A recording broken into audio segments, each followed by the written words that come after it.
Hello,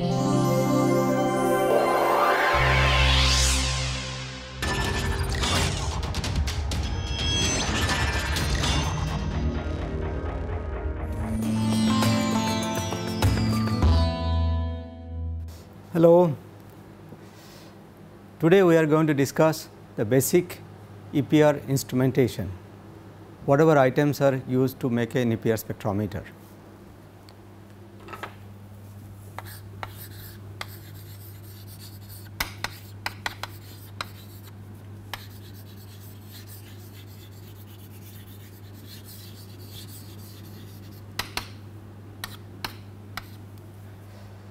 We have seen in our earlier lecture that the Larmor frequency of an electron is given by this. This is the gyromagnetic ratio of electron, this is the magnetic field, this is the frequency of precession. This gamma E gyromagnetic ratio gives the frequency in angular frequency unit, that is radian per second. If you want frequency in normal unit, let us say nu E, it will be gamma E by 2 pi B. And we have seen the value of this gamma E by 2 pi is 28.02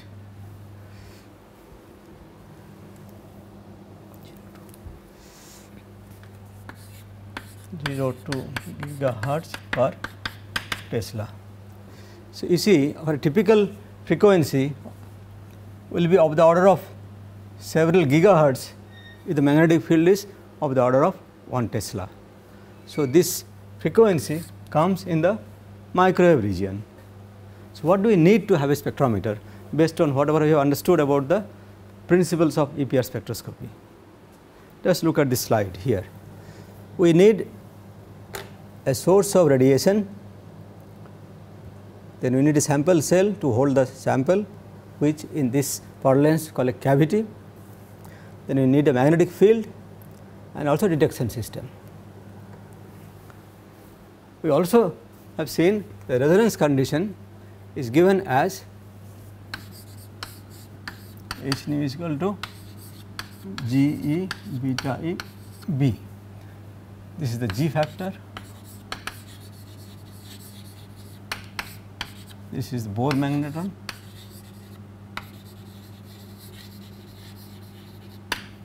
and this is the magnetic field.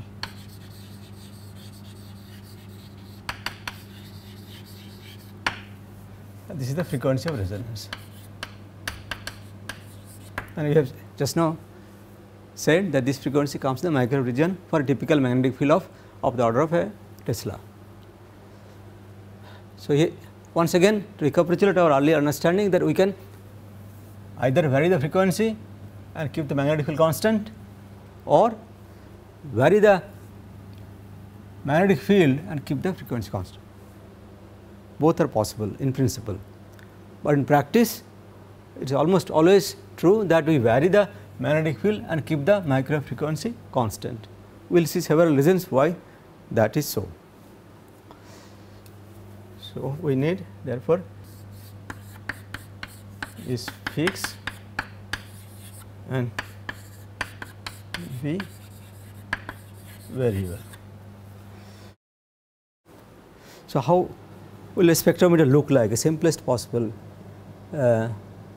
simplest possible spectrometer will look like this, and here we are comparing a normal absorption spectrometer, which you must have seen in optical experiment, for example ultraviolet visual spectroscopy, infrared spectroscopy or what not. They have source of radiation, then the monochromator which chooses a particular frequency, then sample cell which is normally called cuvette, radiation goes to this and whatever comes out is measured on a detector. Whenever the radiation absorbed by the sample at a given wavelength, that change in the signal seen by the detector is in a sense spectrum. In that spirit, we can think of a simplest EPR spectrometer which will have a source of microwave radiation K, radiation comes and falls on a sample which is called sample cell is called a cavity, and this is kept in a magnetic field north and south, and the transmitted radiation is detected by detector. This is all very similar, both the cases. Now, in case of optical spectrometer, we can change the direction of the light, we can bend it, we can focus it using appropriate optical elements. Let us say you can use lens or mirror, we can use any of these optical elements to bring the radiation to the sample and to the detector. But the trouble in EPR spectroscopy is the microwave radiation that is used here, wavelength of this is pretty long. So, typical lambda for microwave is of the order of centimeter. This is a type of spectrometer they normally use, has few centimeter wavelength. Now, in that case it is very difficult to have an optical element to focus it. Wavelength is so big that when it goes through any element it gets diffracted very easily. So, you have a source of radiation, let us say microwave comes from here, but very easily it will go all over. So, compared to again here that I have got the radiation source from an optical element going to the monochromator, and this radiation can be easily brought to this sample cell, maybe with a lens or you can bend it to mirror, but here radiation is coming out will very easily gets spread out all over. So, whatever radiation comes out to the sample will be so small that the experiment will be very difficult to perform. So, the real problem in this microspectroscopy is how to transmit the microwave. So, for that there are certain tubes which are used to force the microwave to stay inside. So, these tubes which carry microwave are called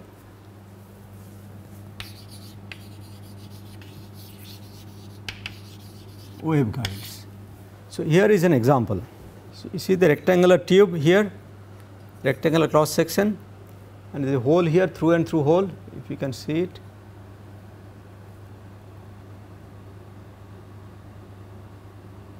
Yeah, the hole is seen clearly.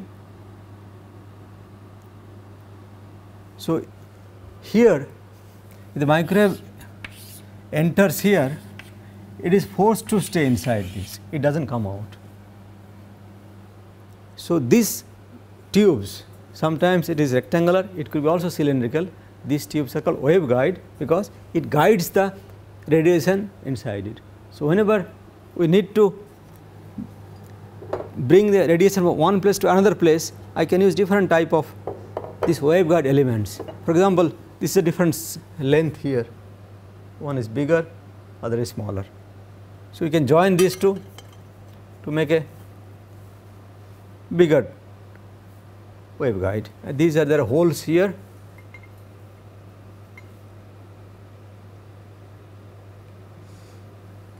And then this could be screwed appropriately to join. But often we need to bend the microwave radiation. In case of optical experiment, we use mirror, for example. But here you have similarly an arrangement to bend it. Here bends. So, we can have a microwave which is entering here, it can bending in this way. So, that is possible. So, but you see here, because rectangular nature, the radiation will have certain polarization. That is, there will be specific orientation of the electric field and magnetic field inside this tube. So, when you want to change the orientation, there are also tube available which is called the twist here. Here again, see the plane of radiation enters here and gets twisted and then becomes perpendicular to that. Okay. Now, naturally the wavelength of the radiation which is going through the tube has to enter, or in other words the dimension of the waveguide, which is here,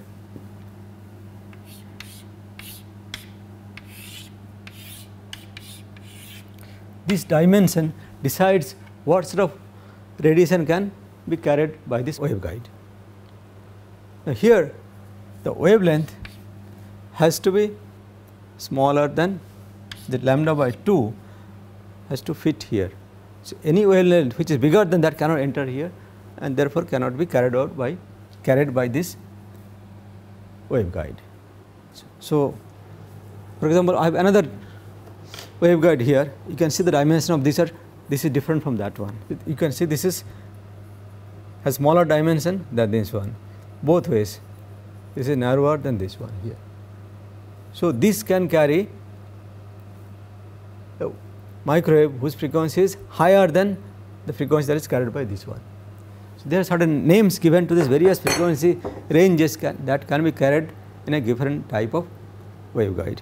I have given you example of rectangular waveguide, but there are cylindrical waveguides also possible. For this particular one, the inner dimension is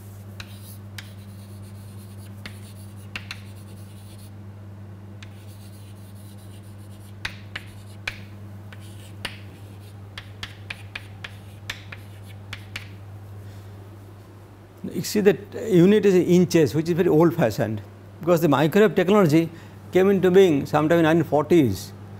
There at that time this unit was very common, and that has been continuing since then. And the frequency that can be carried by this waveguide ranges from about 8 to 12 gigahertz. This frequency that we carried here. Here we give a certain later code to different frequencies that this waveguide can carry. Similarly, this one can carry a frequency which is some, let us say 15 to 18 gigahertz. Some higher frequency is carried by this one because dimension is smaller. So, in the next slide gives you various types of micro frequency and what is the later code for them. So, S, X, K, Q, E, W, the representative frequency is 3 gigahertz here, 9.5, and there are other frequencies given here. So, this X band which is here, this is called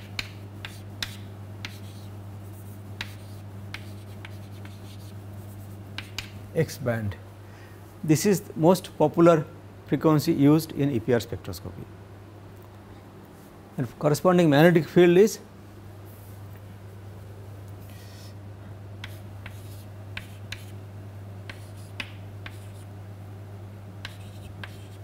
kilogauss, 3.4 kilogauss. So, again in this table you see that various bands of frequencies one can have spectrometer, and correspondingly magnetic field will of course be different. X band is most popular, Q band is also popular, which works around 35 gigahertz micro frequency and requires a magnetic field of 12 kilogauss. Even W band is also available, where the micro frequency goes up 95 gigahertz and works around 35 kilogauss of magnetic field. Once again, X band is the most popular frequency. Next is the source of microwave radiation.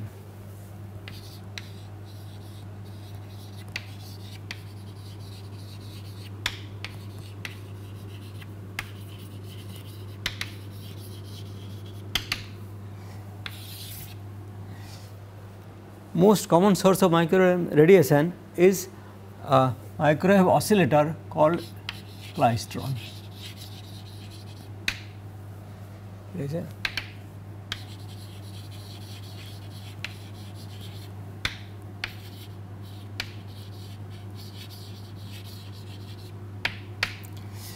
It is a vacuum tube inside which electrons are made to undergo acceleration and deceleration.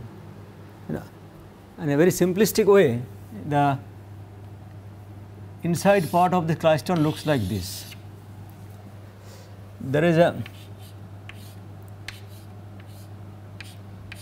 filament which is heated and it produces electron. Now, there is a cathode here and there is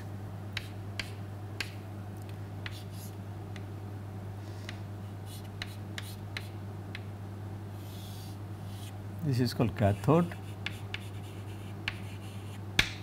this is called anode, and these electrons are accelerated through this anode at a very high positive potential. And then there is another electrode here which is called the reflector.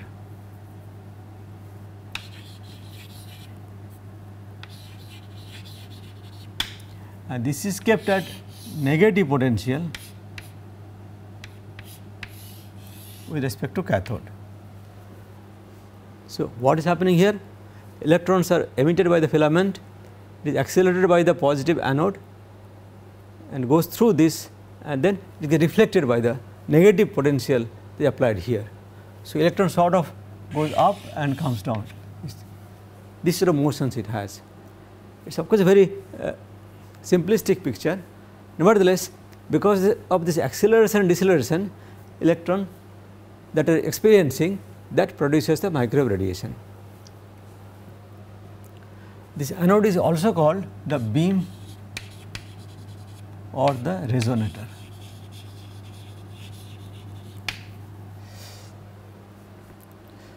So, the frequency of oscillation here decides the frequency of the microwave that comes out. To change the frequency, one can change the physical distance between this beam and the reflector. This gap is changed there. So, that changes the transit time of the electron from here to there and back here. So, that changes the frequency of time period and changes the frequency of oscillation. Also, the frequency of oscillation can be changed by changing the reflector voltage. If you increase or decrease, that will also change the transit time between these two, and that can also change the frequency of oscillation. Now, here depending upon the reflector voltage and the beam voltage, the output is going to come. Now, the way a klystron behaves, not all voltages are allowed here. In other words, the microwave will come out for only for a certain allowed voltages of the reflector, that is decided by the physical dimension of this. So, we can plot the output of the radiation as a function of the frequency. The frequency of the microwave can be plotted here.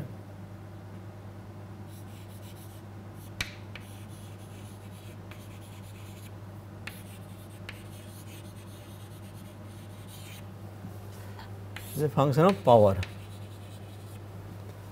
Now, the way the klystron behaves, it does not give constant output power as a function of frequency. Usually it looks like this, something like this. Now, microwave frequency, as I said earlier, is decided by the physical dimension between these two. It is also decided by the reflector voltage. So, if I keep the dimension constant, keep on varying the reflector voltage, the frequency is going to change. So, this axis could as well be written in terms of the reflector voltage. Now, here you see then that when the reflector voltage is this and this, there is no output of microwave. Only when the reflector voltage is certain allowed value from this to this, the microwave power comes out. So, this behavior is characteristic of the klystron, and we call this figure, that is output to power as a function of the reflector voltage, is called the klystron mode.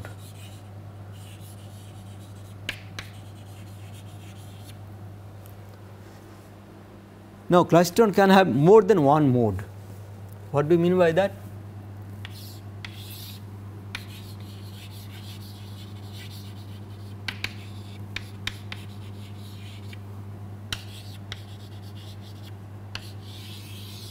may look like this for a certain range of voltages. Let us say this could be the minus 300 to minus 400 volt. That is from here to here, just for sake of our understanding. That is the microwave power from the klystron has this sort of shape when the reflector voltage goes from minus 300 to minus 400 volt. In other words, if the voltage becomes more negative than that, there is no output, also becomes less negative than that, there is no output. But it is possible that for same setting of this one, I am getting another output of this kind.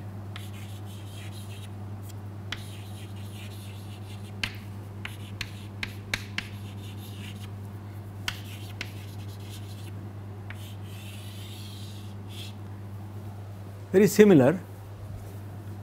This might be, let us say, minus 150 volt, this will be minus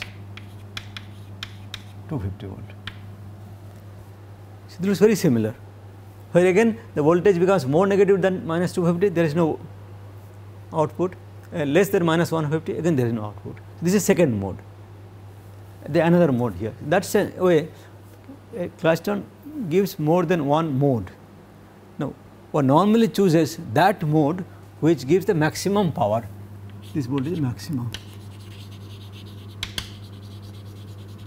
That voltage is chosen here for operation of the klystron.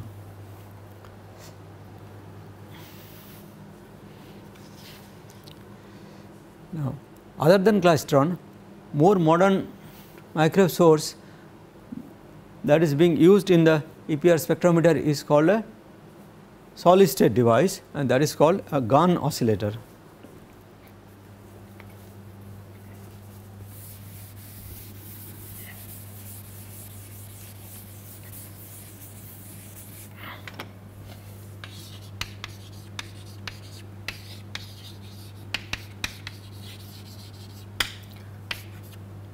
This is a solid state.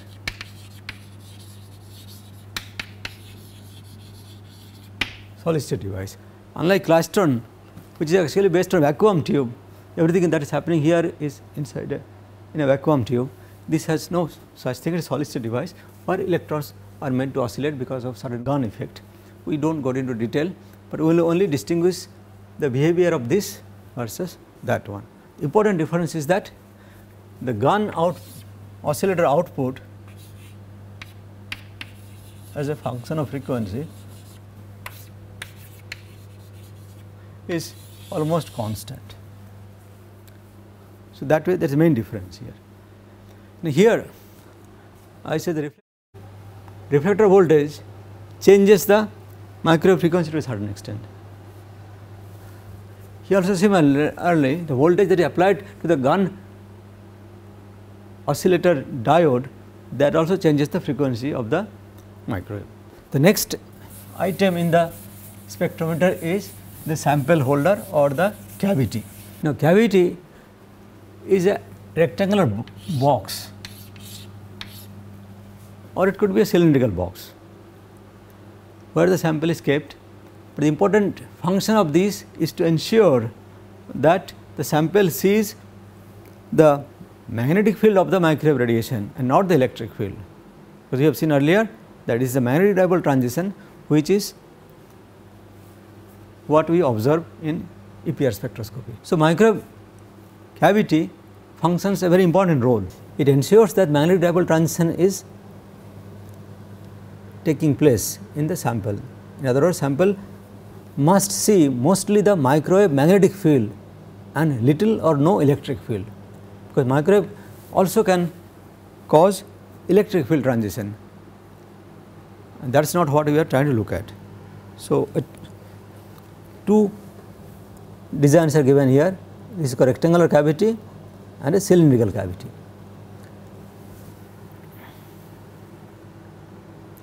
And then there is a hole kept here, we call the iris hole.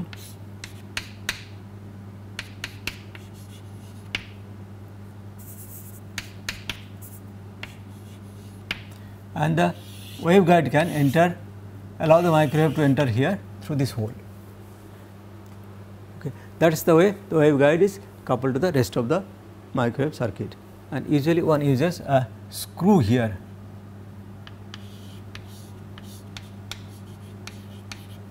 And by inserting the screw at the appropriate depth, one can cause a proper matching of the microwave radiation to the cavity, as it is shown here. This green object is the screw, and you can see the hole through which the microwave can enter here. Now, one can have a cavity which looks like this.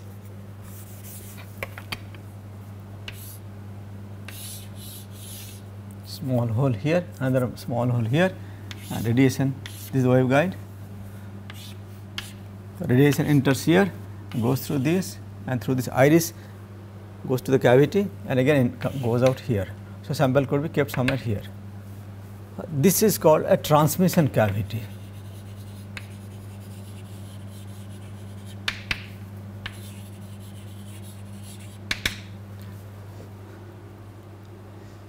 And the cavity we have shown in this picture here is the radiation comes from here, goes through this hole, and then gets reflected to the back, and then goes out again.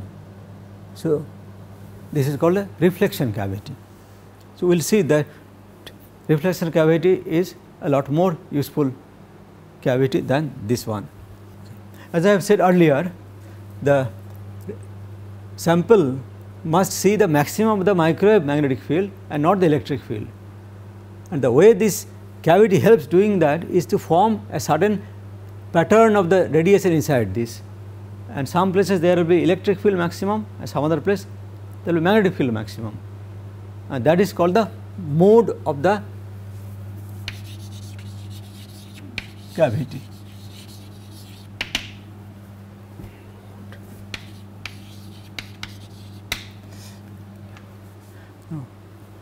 So, this mode will depend on the dimension of this cavity and also wavelength that enters here.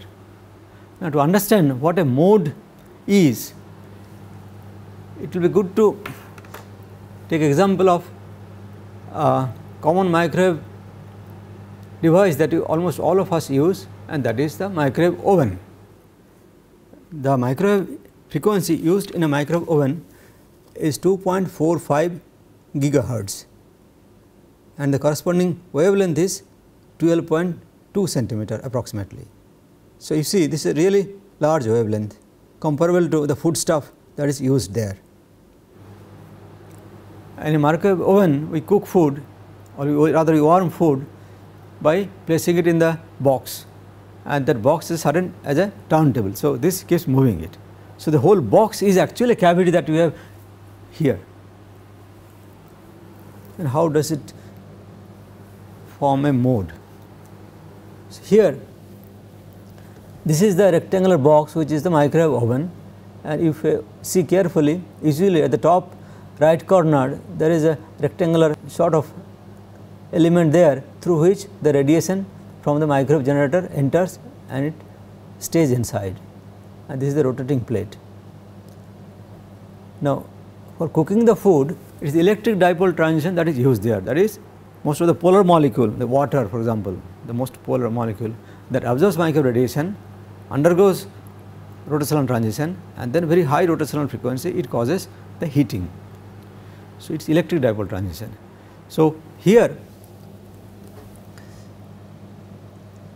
to find out where the electric field is maximum, one can do a small experiment. To remove the rotating plate, and then keep a very thin layer of, let us say, papad for example, or some thermal paper which changes its color from white to black when it is hot, and then run the microwave oven for some time, then what will happen? Because it is not turning, wherever the electric field is maximum, at that place the maximum heating will take place, and the color of the paper will change, or the papad may become charred. So, here the experiment which is done and reported in this paper given in this here. So, here. So, modes in a microwave oven. What is done here is that the turntable was removed and the thermal paper was kept, and the empty oven was run at 660 watt power for 30 seconds without the rotation and with rotation. Now, here you see over these 4 places the maximum heating took place and no heating in this region. So, in other words, the way the electric field was forming mode inside the box is that these 4 places the maximum electric field intensity was there. So, that is also the reason why it has to be rotated, otherwise the food in this white region will not get cooked. So, turntable's job is to cook the food uniformly. So, when it turns this uniformly, whole surface becomes hot. You can do the experiment very easily by using papadum, for example. Now, this is an empty oven, in other words in this language it is an empty cavity and shows the mode pattern of electric field. Now, if we put a sample here, the sample is called load, here 100 ml of water was kept here, a load is written there. Here again the same experiment was done where the turntable was removed and you see that mode pattern has changed. Compare once again, here empty cavity and these 4 regions have the maximum electric field intensity. Now, just place a little bit of water here, immediately the mode pattern has changed. So, that is an important lesson for us, that if you do anything to the cavity, whenever you place sample or put some sample tube or solvent, this is going to disturb the cavity and change its mode pattern. So, here after placing water, again we turn the turntable and then see again uniformly it heats here. So, this shows the electric field forms certain standing wave pattern. For a reflection cavity, this is very important.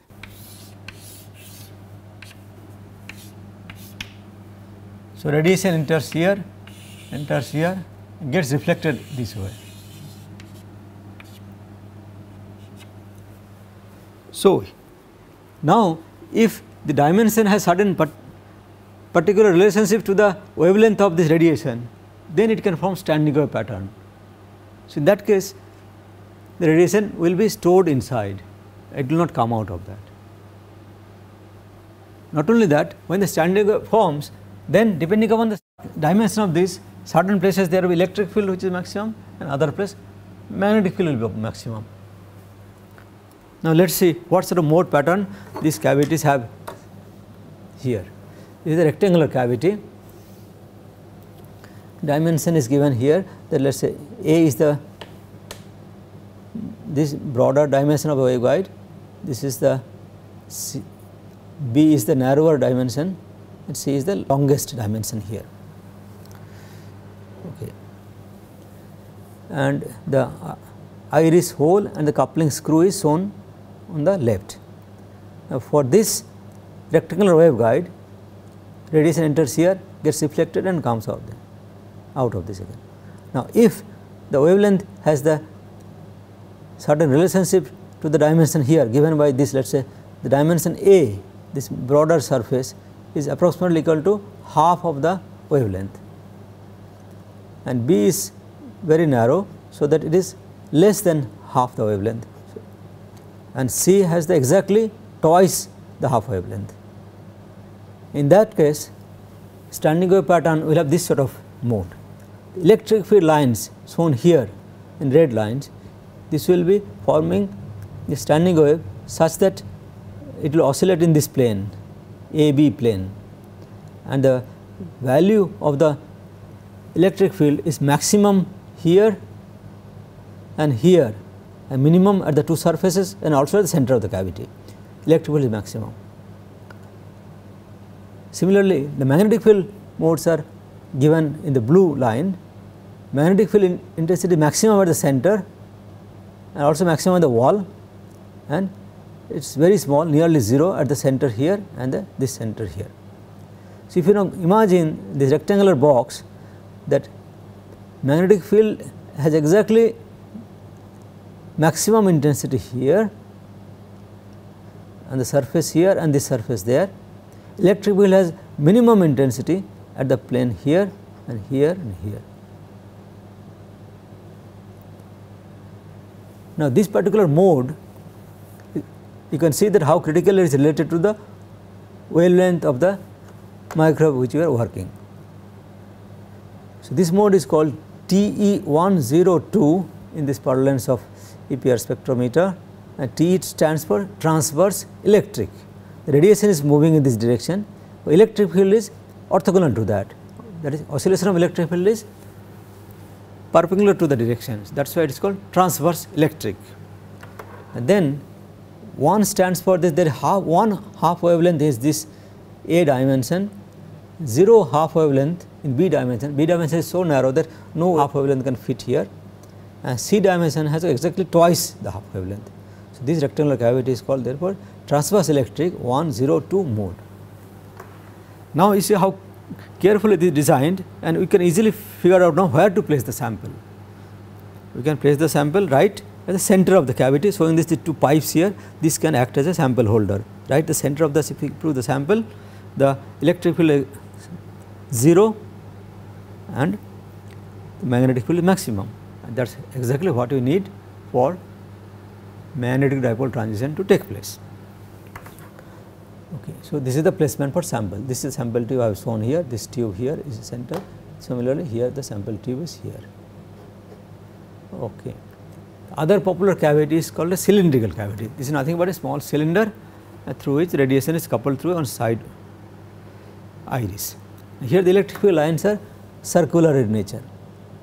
So, here maximum electric field is approximately the center of this, and minimum at the center, and the magnetic field lines are shown in this dimension. Here is magnetic field lines are maximum at the center and these 2 walls, and minimum at the here as well as here.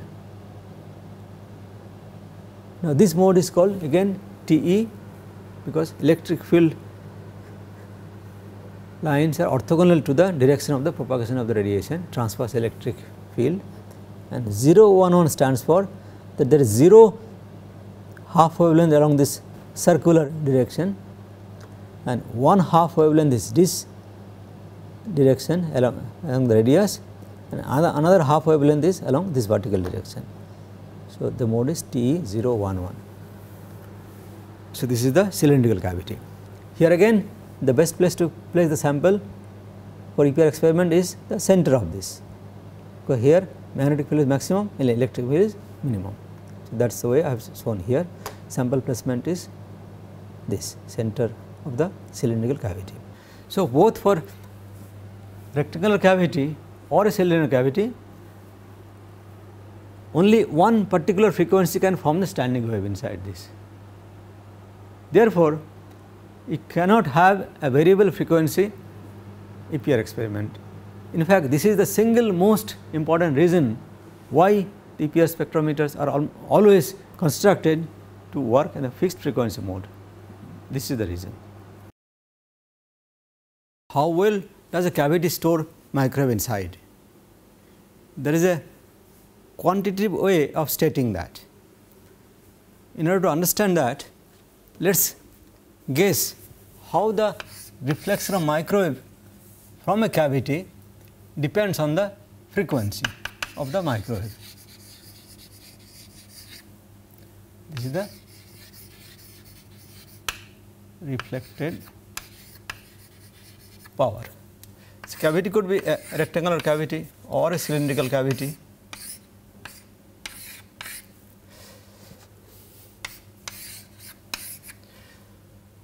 Let us say we have coupled the microwave and the frequency of the resonant frequency of the cavity and the microwave, they are matching either here or here. So, for that condition, correction,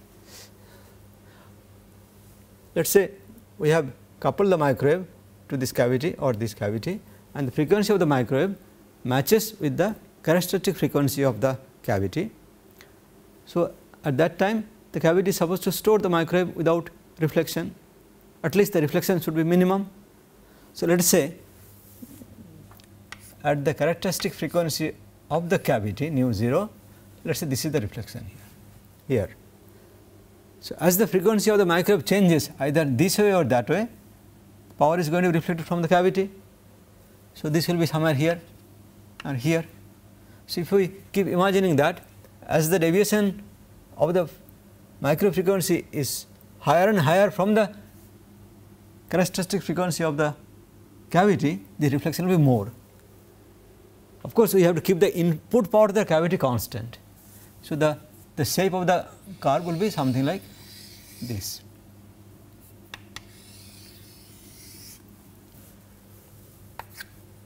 So, when the microfrequency is very far from the cavity resonance frequency, the power that is reflected will be totally the input power that goes inside. So, this is the input power, totally power gets reflected.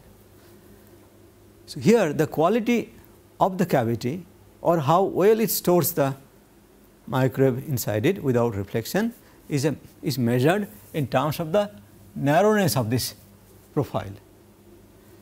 So, if I call this delta nu, then this quality of the cavity, it is universally called the Q value. Q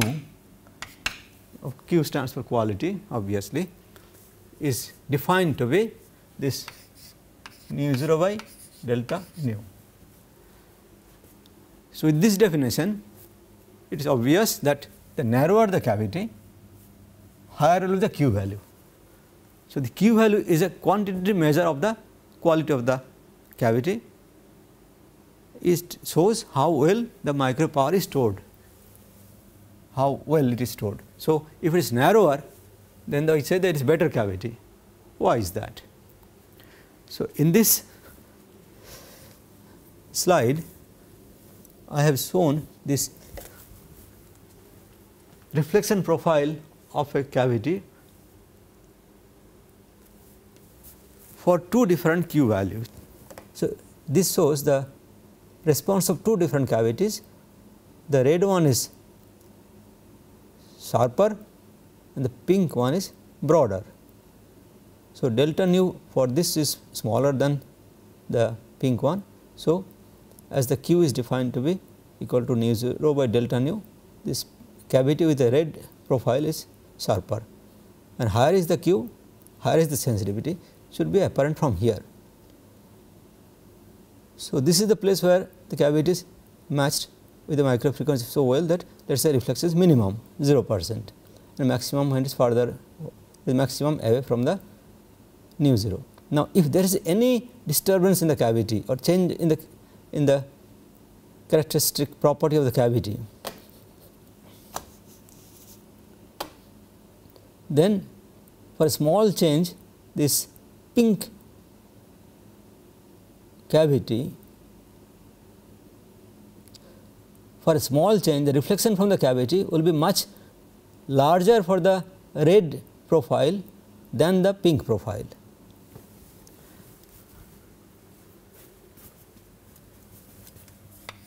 Back to this, for a very small change in this frequency, the red is going to reflect a lot more than the pink one. So, any signal which depends on the reflection from the cavity will be more if the cavity has very sharper response. So, that way the sensitivity comes into the instrument.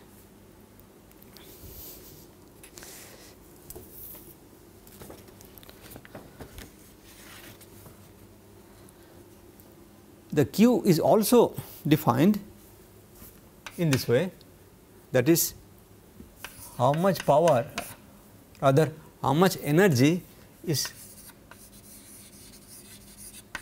stored in the cavity divided by energy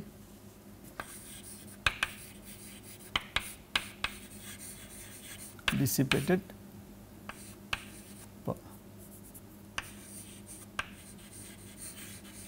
per cycle. So, the higher the Q, the lesser the amount of energy that is lost per cycle. So, it stores energy much more efficiently if the Q is high. So, these two are actually equivalent definition. So, in a spectrometer, the one which has a higher Q, that cavity can store energy more efficiently. So, the spectrometer also becomes sensitive, because any small disturbance in the cavity, because of the absorption of microwave, the reflection of the cavity will be correspondingly higher if the cavity is Q is also higher. Now, here these two are reflection cavity, and I also said in earlier that this sort of transmission cavities were also used early days, but the Q of transmission cavities are much lower than Q one can get for in reflection cavity. Therefore, this is not a very sensitive cavity, and therefore, these are not used anymore. Reflection cavities have much higher Q. Even between these two, this is the rectangular cavity and this is the cylindrical cavity. Q of cylindrical cavity is about 2 times higher than this one.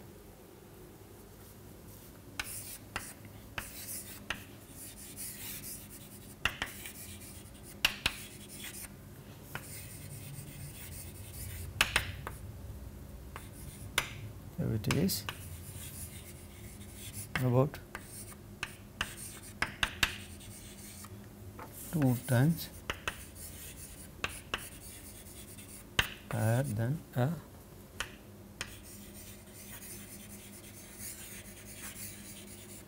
rectangular cavity.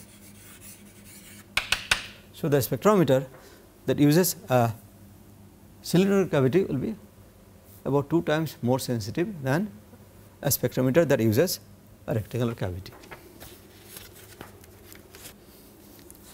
Okay, let us summarize now what we have discussed in this class.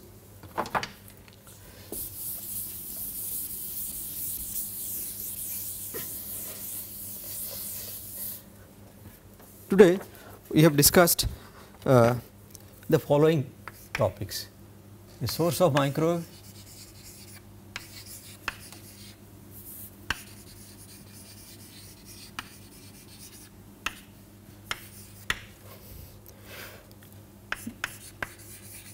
need for waveguides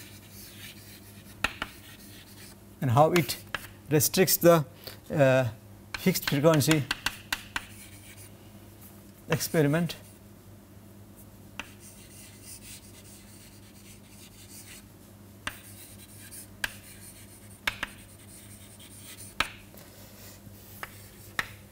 then we talked about the role of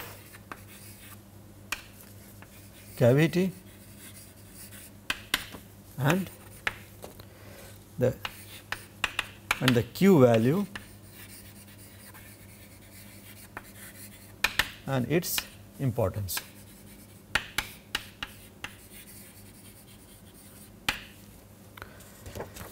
We will continue our discussion on the other components of an EPR spectrometer and see how an EPR spectrometer looks like afterwards in the subsequent lecture. That is it.